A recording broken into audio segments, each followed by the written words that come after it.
Саламатсызбы, Мелис мырза? 6 жыл чет мамлекетте жүрүп, өлкөгө эмеле кайттыңыз. Саясий чечимдерден улам Ош шаардык соту өзүнүн өкүмү менен сыртыңыздан соттогон болчу. Мындан улам учурда соттун өкүмдөрү жөнүндө эмне айта аласыз? Салам.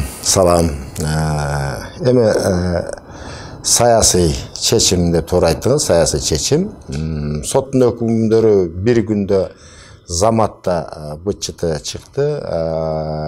Кудай буйруса, ошол эле Ош шаардык сотунда, Ош областтык сотунда жана жогорку сотто ошол эле менин ишим боюнча толук акталып,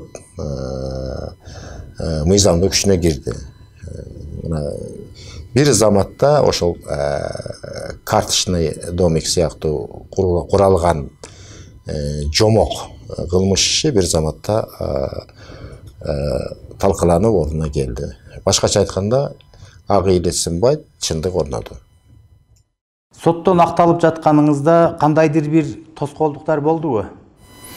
Эми биздин мамлекетте ушундай экен, акыр аягына чейин эле тоскоолдуктар болуп, аракеттер болду. Кандайдыр бир күчтөр ушул менин саясий талаага кирбешиме, башкача айтканда, кызыктар болушту окшойт.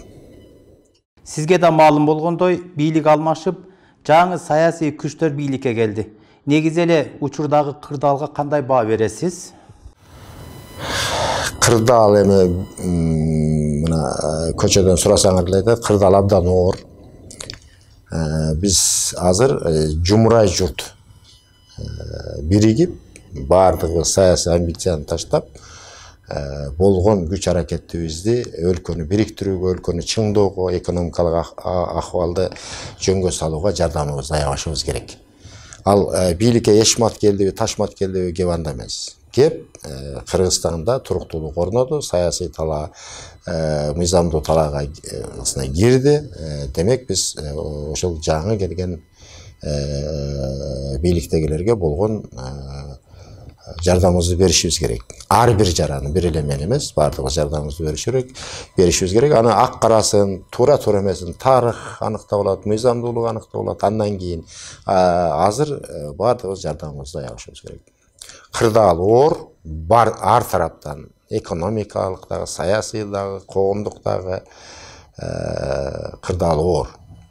Ошондуктан мен ушул кайрылууну жасап жатам, бардыгыбыз жаран катары жардам беришибиз керек. Өлкөбүз бирөө гана, мекенибиз бирөө гана. Мындан аркы саясий кадамдарыңыз кандай болот? Кандай пландарыңыз бар? Эми план дегенде кандай эми? План дегенде жеке пландар, чарбалык пландар дегендей эл катары жумушубузду улантабыз, чарбабызды кылабыз дегендей эл катары. Эми бардыгы эле ошол нерсени сурап атышат, кандай болот? Биринчи кезекте мен азыр оюм өлкөнүн эгемендүүлүгүн бекемдеп, экономикасын чыңдоо. Бардыгы эле оюнда бүгүн шайлоо, эртең шайлоо. Мына сиз өзүңүз айткандай, 6 жыл мен сыртта жүрдүм. Эмгектегенден баштап, жөрмөлөгөнгө чейин эле, баладан чалга чейин эле шайлоо менен ооруп калгандай да. Азыр шайлоону унутуп, азыр биримдикке алдыга карай умтулушубуз керек. Мелис мырза, жогорку сот чечими менен биротоло акталдыңыз. Сизге адилетсиз чечим чыгарып, саясий куугунтук уюштургандар боюнча өч алуу оюңузда барбы? Кудай сактасын. Өч алуу бул шайтандын иши. Ар бир пенде маңдайына эмне жазылса ошону көрөт. Кудай өзү ак карасын талдап алат. Жашоо бул улана берет. Өч алуу бул болбойт. Мен ал китепти мурда эле жаап четке алып койгонмун. Менин принцибим жаңы листтен, жаңы барактан жашоону баштоо. Ошондон эгер кимдир бирөө ушундай бир ойдо, азыркы сиз суроо бергендей ойдо болсо, кадрлары жан болсо боло берет. Мен эч кандай андай эч кимге эч кандай мындай бир дооматым жок. Бардыгы Кудай айткандай болот. Алланын амри менен болот. Рахмат, кыска май. Рахмат сиздерге дагы рахмат.